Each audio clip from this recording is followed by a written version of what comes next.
one of the things that's really interesting about the theme of this conference is I've never really thought of myself as interested or engaged with community-based art or practices.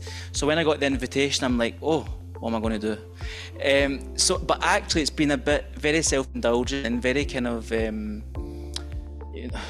endearing to go back through your own archive and actually go back and make connections that you didn't make at the time with things and projects you've done. And so you're seeing this and flashing to try to distract you from what I'm saying along with my shirt. But actually it's because the word and I will probably say millions of times in this presentation, and it goes back to that idea of community, and where community for me is always about the connection between two things, this and that, or them and that, or them and this. And you'll see how it features much later towards the end of the presentation about what I actually do now. So when I went back to think about practice and community, it's hard for me to really remember when I first realised I was in a community, when I was involved in something. And if I close my eyes and meditate, it's really about when I started art school and when I went to art college. And it was when in the evenings I would walk around this kind of open, porous building, which was built upon the Bauhaus kind of idea of an open plan studio. And I would look and see what people had made every day. And I had this really kind of like way of archiving, oh, so-and-so has made this today, so-and-so has done this. And it was something that's always stuck with me about making connections between different people. At that time it was students, but now, again, it's students now, but it was also for a long time artists. So after finishing my studies, for personal reasons and lots of things, I moved to Rome. And how does this work? Okay, I'll come back to this later. I moved to Rome, and in 2012, I opened, really kind of ignorantly and naively, a contemporary art gallery. I had read a couple of books about it.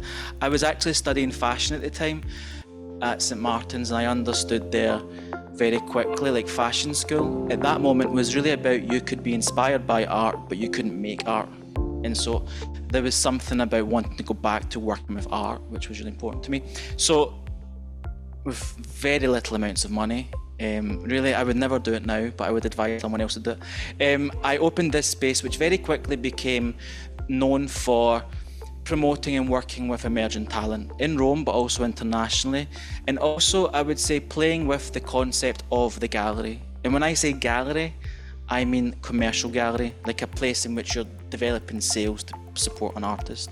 So these are just some of the many exhibitions I made and developed over time. There's a whole range of them, of different types of artists, different types of things. I'm going to try to pinpoint some projects which do tie to the idea of community, or the idea of community based through the artist and the audience, and that to me is a community in itself. So there's just more images. I'm going to start with the very, very first show we ever made, which was called The Museum Problem. It was curated by a curator called Chris Fitzpatrick, an American curator at the time, and he had this really interesting idea about how in the sense of community, one of the kind of unnoticed people in an exhibition is the security guard. But I find this fascinating to me. The security guard has the best viewpoint of an exhibition traditionally, because a museum wants to employ the least amount of people to secure the place. So they'll place them where they can see the maximum number of artworks. And that became a kind of a playful way of beginning the gallery. We involved lots of artists. It became this type of weaving and ducking and diving through artworks in a very small space. And from then, we continued to work and expand.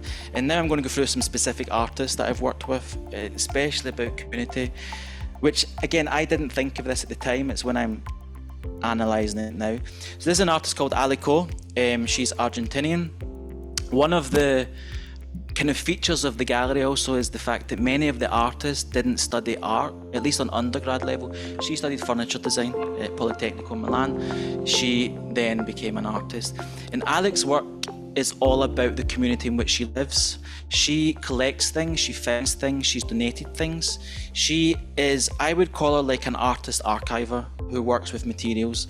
So this specific piece is a work where she collects discarded or lost umbrellas throughout the streets. She then takes them apart and she reformulates them into this kind of grid-like structure. And what's interesting to me is the artist, she has no say over the composition. The composition is derived at by the community in which she's found these pieces. So umbrella number 1, umbrella number 2, umbrella number 3. So her daily life, her daily way of working or being informs the artwork. So, and the people who've lost these umbrellas, which I always love now, is like they have no knowledge that they're part of that artwork. It's a kind of, if only they knew. Oh, I need to go back. I've skimmed. So the second show, and this is Alex, sorry. Another part of Alex's work is working with found gloves. And again, if you think about things you discard, things you lose, she has this idea of the practice. The practice is not the idea, but her practice is a never-ending practice, like all good artists. And many artists, they have to find a way to do something every day or very often to develop that practice, to develop a rhythm of making, a rhythm of creation.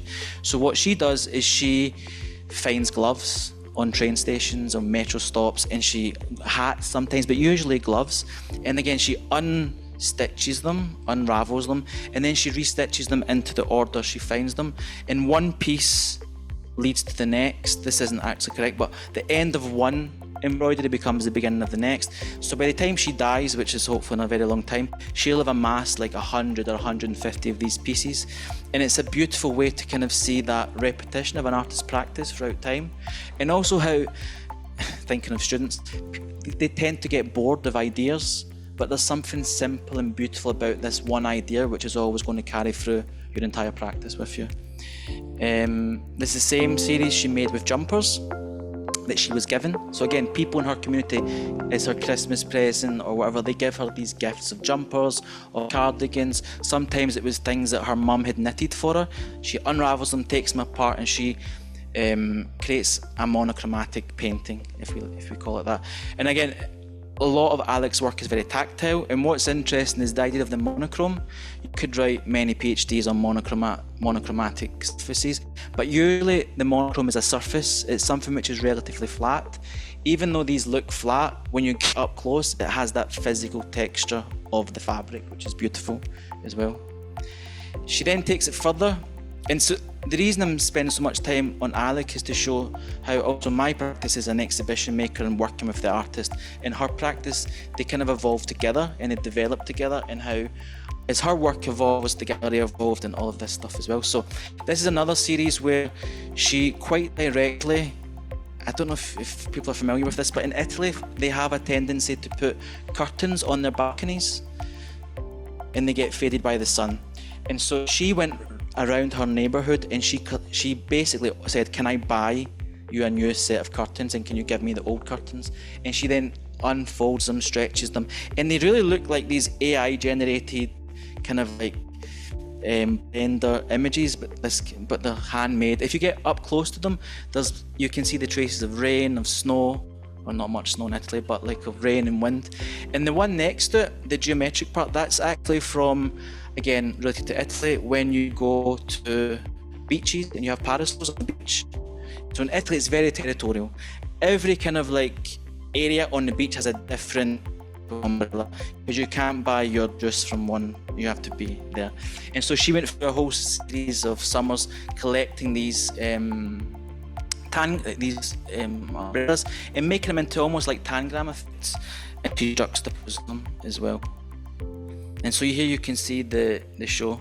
And again, these people in the other works, they knew they were going to be part of an exhibition.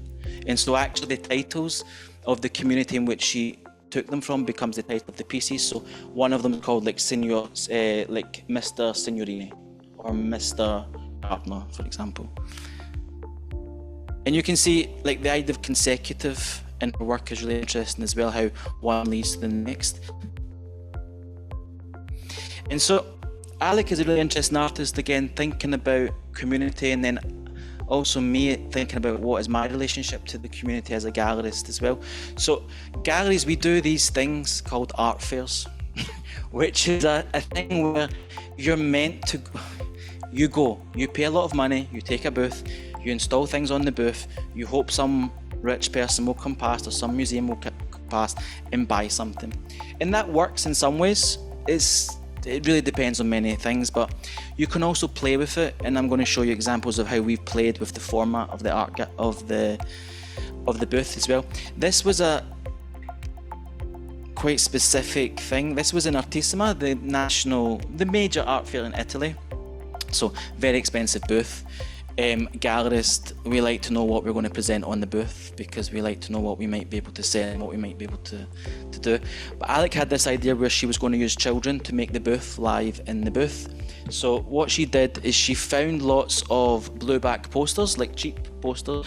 Again, she draws her attention towards things that go unnoticed. So you imagine a blueback poster to always be the same tone of blue on the back because they're mass produced, but actually they're wildly different. So she takes these posters and then she encourages children live in the booth when you're trying to sell to these art collectors to peel back and reveal things inside from the front of the poster.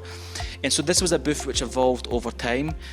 We did sell things from it actually, but what's interesting about this is how the audience become an active participant and an active creator in an art fair booth, which is really interesting to me. Another artist, so these are quite different ways of thinking of community, but in a pictorial sense, this is an artist called Lauren Keeley, who from London studied at Slade. Can anyone guess what these are made from? I'm trying to make sure people are listening now. So these are made from screen printed fabrics, which are then kind of like stretched over pieces of wood. Now, if anyone's tried to wrap a Christmas present before, which is not a box, you'll understand how difficult that is. So she's making these like beautifully painstaking, like stretched over pieces of wood. But the reason I'm showing is the kind of the pictorial sense here, the sense of community. She brings attention to areas in which community connect, and so in this series it's about the morning and the evening jog, so like running groups. And again, I never really think about it. You see these people running, but then you start to think an artist is meant to make you pay attention to things, and if you look at the shapes they make, the triangles, the pictorial, it's really interesting as well. And you can see she also starts to work with furniture. They're beautifully made, beautifully. Another example of same artist, and the reason, so this one here to me is quite, I don't really understand this. This doesn't do what you want it to do. How do I go back? Do you know how to go back? I feel like I'm reversing a car. Okay, stop. Okay, so the same artist, but the reason I'm showing you this one is the one before is quite a kind of uplifting, joyful morning run. It makes you think of being healthy, makes you think of like a positive act of your day. Here, Lauren, and this was in London, she developed same technique, but she started to look at the working culture and people, the type of shoes ladies would wear to work, and that kind of, even the kind of idea of the pain that they give to you, the way of like building up layers and stuff as well. Again, they're exquisitely made, but she's drawing your attention to maybe the negative sense of kind of forced community sometimes, about how some things are not always comfortable about the working environment as well. And actually the gold pieces on this are hand inlaid metal pieces. The craftsmanship is amazing.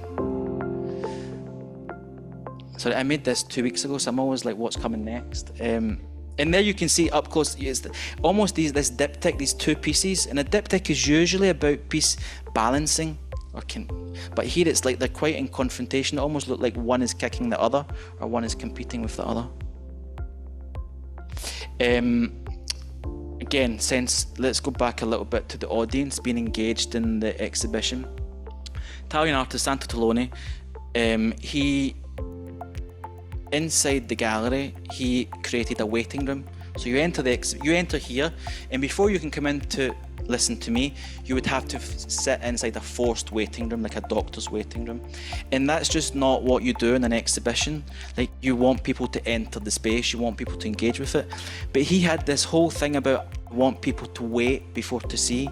I want to create this place in which people might speak, like a doctor's surgery. He left some art history magazines there. He had they had to wait for at least 5 minutes you know, if you're in a rush to go and see an exhibition, 4 minutes can be quite a lot sometimes.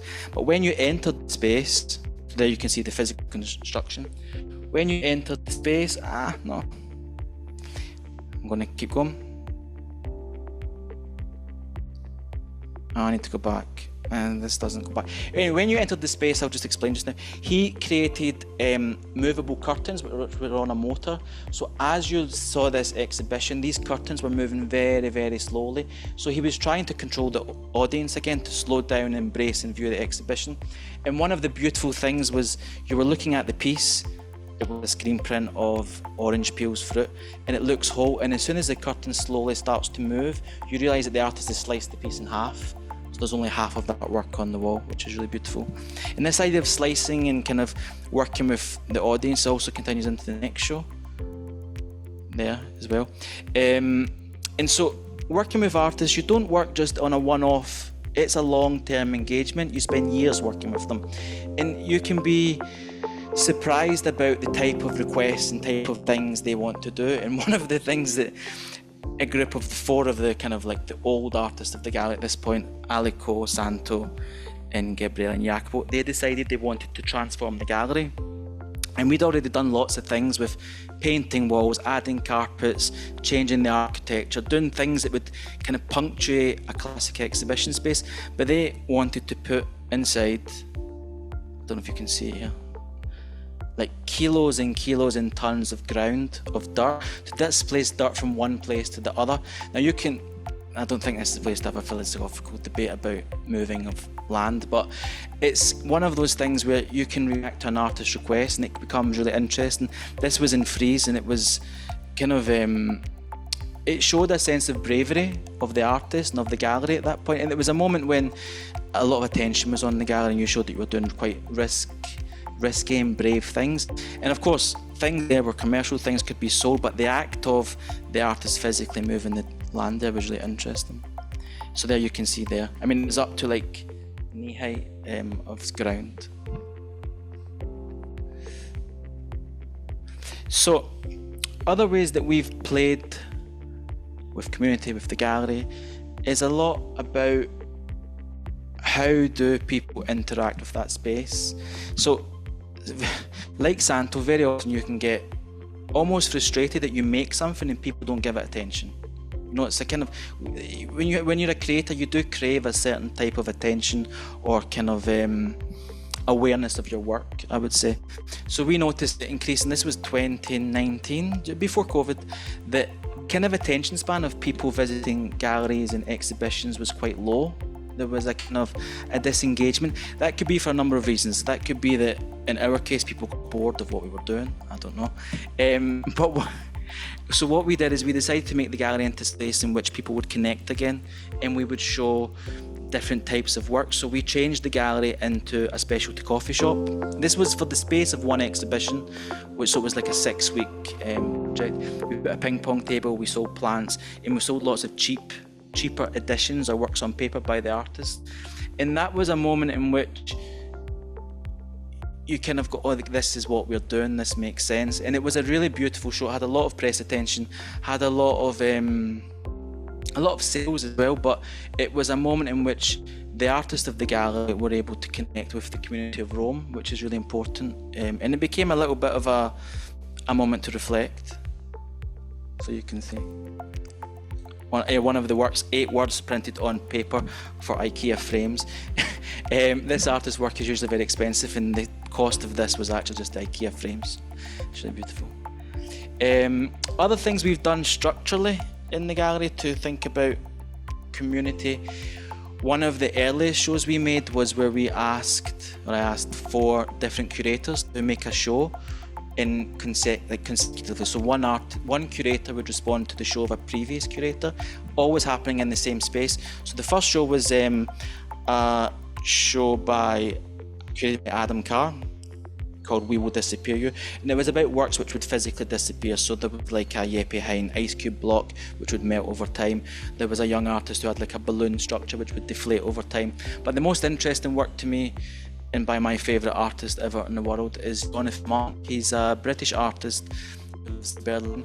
He created a work in which the gallerist, to me, had to buy a bicycle, second-hand bicycle, put it inside the gallery for the day of the show, and in the evening of the first night of the opening, had to put it outside, had to hope someone would steal it. And then the actual archive of the piece becomes me going to the police station and like making the report, and so that becomes a really beautiful thing. And again, back to like audiences and community amongst the gallery, that's the artist using a figure in the gallerist to become part of the piece. Again, it was really interesting. Other parts of that show, another curator invited the participants to make an alternative future for the museum, but in reaction to the previous show as well. We also did a lot of looking at resources, like trying to share resources amongst our peers and our collective galleries. So we did a lot of making exhibitions in other people's spaces where other galleries would invite us, so in London and Paris, wherever, to make a show of our artists and vice versa. And what that does is it allows you to connect with a different audience, it allows the artist to connect with a different audience, and it was like a huge kind of catalyst for everything we did actually. So this was Cabot in Paris, and he, making works, again, community, he basically very often makes artworks which resemble human quality. So this is the exhibition plinth, the classic white pedestal, and he makes a human. He gives it a human feature by the roller skates and the cocktail glasses. Another show we made about synchronization. So we actually, is anyone familiar with the Felix Gonzalez Torres work with the two clocks that are synchronizing time? He translated that into contemporary art by asking for the whole duration of the show these two lovers or these partners to wear these sweatshirts and synchronized, and they couldn't quite keep up with each other, which was interesting to see. We did a lot of talks, and again, using artists to populate and activate the concept of an artist talk. An artist talk can actually be quite traditional in lots of ways. It can be an artist like giving you a biographical kind of sequence of what they've done, kind of like what I'm doing just now, but we did a lot where we would put artworks inside the space and you would activate it as well. We also made shows in which the audience or the viewer has to jump or has to bounce or has to interact with the pieces. So this was a show in which the whole floor of the gallery is covered in a trampoline, and people had to physically jump to get to the eye level of the pieces as well. Then we have done a lot of exhibitions inside the city of Rome, and I'm going to get to the second part of this talk. It's going to be about how this applies now to what I do now, but this is in the Roman Forum. If anyone's ever been there, it's a very difficult place to get access to make an exhibition, but this was an artist who was making a football team of all his favourite artists. So if you think about a team or a community, you think about sports a lot. So he, on the back of all these t-shirts, he put like his favourite artists, and he made this fictional group or this fictional team, which became really interesting. I mean, it's endless. We also did things where looking at what's the DNA of a space or what characterises a space, and for us it was a lot about, okay, you have this gallery, you're in Rome, what is it about Rome? And for me, it's really about trattorias and osterias and restaurants, and so we made an exhibition which was devoted to remaking and reinvestigating the exhibition space as a place to eat. So we commissioned all the artists to make work which responded to food or the act of eating in some ways, and this became a huge, like, the amount of press from this was incredible. It was in every newspaper in London almost, because it was so, this is like just before COVID, it was so not what you're supposed to do in an art fair. You're not meant to make a restaurant in a commercial art booth.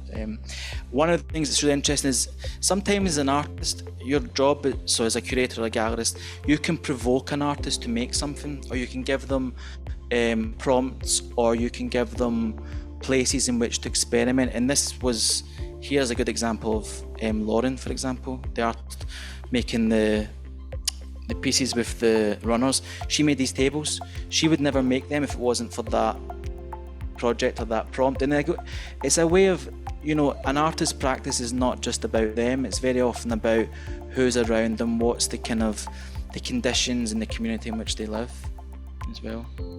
More exhibitions. Okay, then building on this thing of playing with the exhibition, playing with the art fair, we did something which is more common now, but the time was, well, that's strange. We basically created an art fair inside the gallery. So we collaborated with all of our peers here, galleries in Milan, London, Amsterdam, and we turned our gallery into a mini art fair,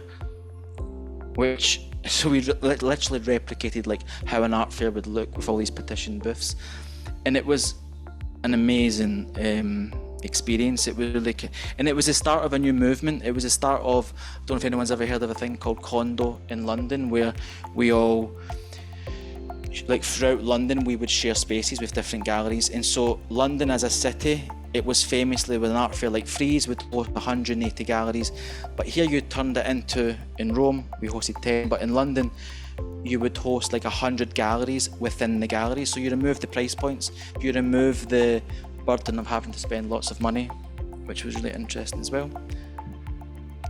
We did things like online art fairs before they existed. So we, with our friends in London, we decided to make what's the dream art fair. It was in Hong Kong. And so basically we just pulled upon all our networks. We basically made the most simple PDF online, and we sent it to every single mail contact I had, every single mail contact all these different 6 or 7 galleries have. And before you know it, like you have like a bank of like 30,000-40,000 people that this project has been sent to, and people sold from it, and it was interesting. And now online art fairs are much more common now, but it wasn't at that point. And so that's a kind of digital version of the booth we made. This is long before AI, so this was like handmade on Illustrator, just to be clear. So this brings me to what I'm doing now, which is very linked, and I suppose this conference gives me the time to reflect on that and why you're doing what you're doing now. So 6 years ago I got the job as an assistant professor of studio art at this small liberal arts college in Rome called John Cabot. It's 50 years old, has 2,000 students from all over the world, and it was very much a liberal arts college, and it still is. So I went for the interview. They ask lots of questions, and you do in searches. So how does your teaching philosophy fit with liberal arts and all of these things? And I had, like, again, before AI, I'd read Wikipedia, I'd read some things about liberal arts, but I had no idea what liberal arts were. It was like, what is this thing? And then slowly, as I'm starting to teach, I'm understanding, well, liberal arts is actually what I do every day of my life. It's when you're connecting different things, and it's when you're starting to pull on philosophy and psychology when you're talking about painting, or it's when you're talking about design and you're talking about the economy, etc. as well. So we started as 6 years ago, very, very, very small, tiny little part of the art history and studio art department, and now we are an independent department. That sounds like there was war, there wasn't war. But we've developed very quickly, like, lots of success in lots of different things. And the reason being is because I believe we understood that we are an art program within a bigger university. And that is really exciting and kind of uplifting, because I didn't do that. My route was like, I went to art school. I spent 90% of the time in the studio space, but actually our students, they have to take classes in different things. They have to take a philosophy class, they have to take a different humanities, they might take creative writing, they might take biology, whatever it may be. But the kind of breakthrough moment for me was like thinking that is what art is, like you're drawing upon different things, so different things that students combine with. But I want to show you, so this is the space now. When I started, we were literally in a little room, and now we have this big new beautiful building. But this is a space in which they make. But one of the biggest problems that, again, it's interesting how your opinion changes over time, but you start at this place and you're like, there's no gallery space. How can I build how can I build a program if there's no gallery space? And I spent like 2 years really like complaining about this, and then I understood, but that's the wrong question. The question is, how do you use what you have, and how do you actually use not having a gallery space to make you different? And so that's what we've done, and I'll explain a little bit how we've done it. So in terms of the curriculum, like we do, it's very traditional in terms of like we teach these 2D, 3D, 4D, but we have a conceptual way of thinking, which is we start students with images and words, then we introduce objects, we introduce colour and materials, and then we start to introduce narrative, time and space. And it's the space which becomes that element of criticality for us. So we've had lots of conversations over the last 40 hours about craftsmanship and about, non-traditional education, different forms of education. And I would say the thing that's different, and this is a purely personal thing, a formal arts education gives you the scope and the space to be critical. And that's really important to me. That doesn't mean that you don't get it in other ways. It's just the expectation is that you become critical, yeah. So, perception, focus, be critical. Okay, so I'm going to show you lots of these exhibitions that we've made. I put them as gifts so that it keeps your attention. Again, the first 10 are by non-art students. These are by business students. These are by students who study psychology, students who study sociology, legal studies, international business. But giving students the scope to think about not just painting but making an exhibition really transformed the department, even for those non-art students. So you can see we play, these are not in gallery spaces, these are like in studio spaces or in offices or places where there used to be computer labs or in toilets. Lots of kind of like unconventional places, because actually as a young artist you need to learn to do that. You need to be open to different ways of working and find your own place. And students are very involved in making. That's the important thing, but I want to get to... So this is one, for example, this is in the Botanical Gardens. So again, understand that an art programme shouldn't just be in the university. So if we had a gallery space, we probably would be quite closed and hermetic. You would have to pass through security guards to get to that space. But actually by activating the city, it works twofold. A, it's really good for the university because it looks good, because you're kind of like, you're networking, you're getting publicity, etc. But for the students, you're really encouraging them to be in dialogue with a space which might not be the space they would perceived to make. So this was in the Botanical Gardens. It was a 4 or 5 day exhibition. Students have to be there to make sure if it rains that the pieces are protected, all of that stuff. But it was a really beautiful experience. This one in an old age pensioners home. So again, this calls upon the types of things I did with the gallery, trying to be playful, I would say. And so here you had like 85-year-old Roman people playing chess, and then they're surrounded by these young students putting vinyl artworks on walls and like trying to work with lights. And it was this fusion of it was magical to see. One of the most beautiful experiences I've ever had as an educator, because it will be uncomfortable for students. It's probably uncomfortable for the people occupying the space, but by the end of it, something is made and you can kind of be happy with it. In churches, again, this is like the most basic painting class ever. It's like painting 101 where they're looking at drapery. As soon as you take them out of the university and you say, okay, but let's play with display and let's do it in a church. And there's very few cities in the world where, I don't think there's any cities in the world where there's so many churches. And so you can use that to your advantage. And so, sides of walls, like this was a digital photography class. So the piece, I think we might have been illegal here because we just did it, but no one complained so far. More traditional, so again, like finding other spaces which might look like galleries as well. And the students are really involved in doing it. That's the point. And these are not, I keep stressing, but these are not all art students. And for me, it's a way of democratizing art in some ways. Like you're letting business students or marketing students understand what it takes to make an exhibition. So going back to Santo's work about slowing down when you're viewing, the intention is that our students will slow down as they're looking at things as well. Churches, again, basic things like the colour orange. Again, only in Rome I would say you can do this. That's the magic of it. There's no, like, it's a magic place.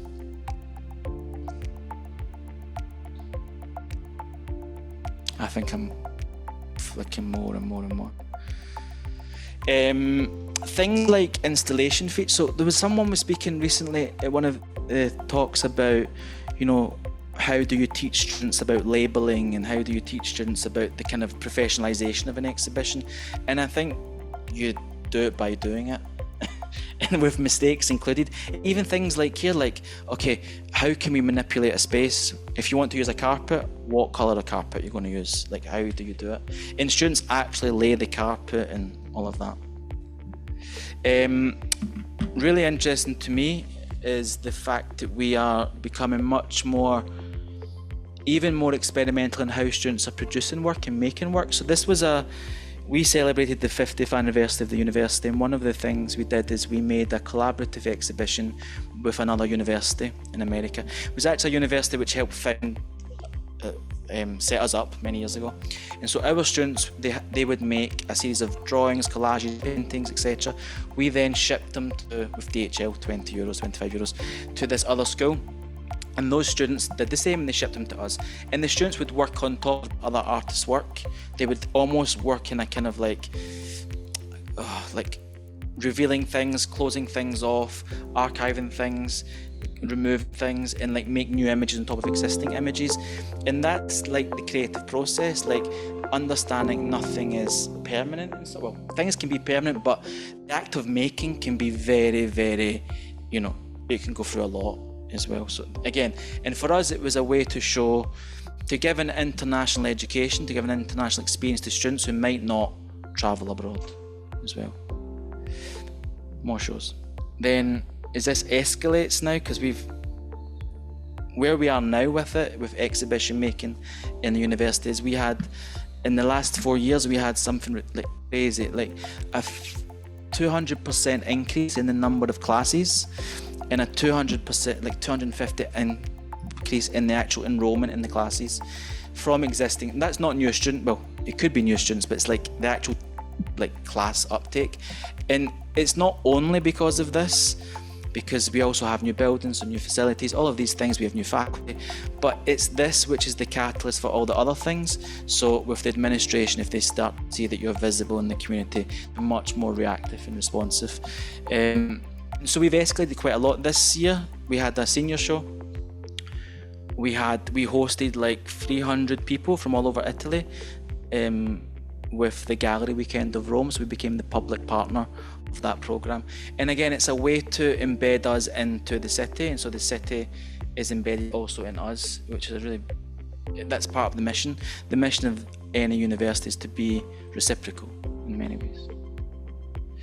Open studios. And so I'm showing this because you and us and art and design, the word and is everywhere now in the university, because it's how we're referring to the department. So the department is art and design, but it's also art and design and whatever student may make of it. And so we had this series of posters, you and us and art and design. It is a way to recognise that as educators, as students, as cleaning staff, as technicians, whatever, common, like you're making something together, and that's really important to us. We have an amazing culture of collaboration. So you saw some exhibitions, but some of the ways we get these exhibitions I want to talk about briefly before I'm told to be quiet. We do lots of unconventional things to a regular university, but not unconventional to artists, which I think is really kind of interesting. So when you get learning observations from maybe a psychology professor or another discipline, there's a level of trust, because academic freedom, but there is always oh, you did it like that. So we do things where we ask students research presentations, to write a storybook, write a child's book, almost explain your research in different ways. So this was an open studio where there was a whole series of students physically presenting and narrating their research as to children. Almost, it was really funny. We do things where we do post-it exhibitions where you say, okay, go and, without getting into too much trouble, take this pack of post-its and go and interrupt or interact with the city in some ways. And that's really successful. You can always see these post-its now everywhere over Rome because our students have been doing things. We also play a lot with how do you make an exhibition? Students get stressed by it. how do I make an exhibition? So we do things like, okay, they arrive at class, they think they're going to have a critique. Actually, you change the language and you say, okay, you have 20 minutes to set up a group exhibition. And they start to get, but actually what it does is you see that ability for humans and for students to collaborate and to interact. And yeah, it's slightly forced conditions, but that's part of education in some ways. Other things they will do is they will say, like this was another example, you have 20 minutes. They started very quickly to like photocopy onto colour paper and to make a display. And the last couple of things, it's a studio art program. You have an obligation to give technical proficiency. They should learn to draw, to paint, or to use Adobe, whatever. But you also have, I would say, an obligation to include context, site. And so everyone, when you say, oh, I teach in Rome, oh, that must be an amazing place to teach art. And you're like, yes, it is, but probably not for the reasons you think of. Because, but what's amazing is the open air and the fact that we try to use the city as much as possible, also for classes, because we don't have much space. Space is very expensive. So this is a class called Rethinking Landscape Painting, where actually they're looking at mapping and they're looking at kind of different ways of how to arrive at the site to paint. But also as part of the class, they'll be publicly, again, maybe illegally, displaying work in the city. And it happens in the class. And what that does is it gives them, showing them their work has value straight away because they have to display it, but also just very softly get them to think about different ways of display and different ways of engaging with curating. I mean, that's like Castello Sant'Angelo. It's one of the most iconic buildings in Rome, and one of our students is disguising a leaf in front of it. And so what, okay, that's my email. What does it mean for us? Apart from the growth in the students and all of that, we notice, like, because we are a liberal arts college and because they are critical, and I really mean that, they write, not all of them, but they learn to write and they learn to talk and they learn to debate. Many of our students go very easily to graduate programs in the highest of levels, and it is because they have experience of making, but they have the experience of connecting the dots between disciplines. And so we had a conversation earlier about a MA in interdisciplinary studies. Someone was talking about it, and I thought, okay, but our whole program is that, our whole university is that. Like, a liberal arts college is an interdisciplinary college because it's built into the structure. They have to take certain classes in certain fields. So that's me. Just please ask, because I like questions.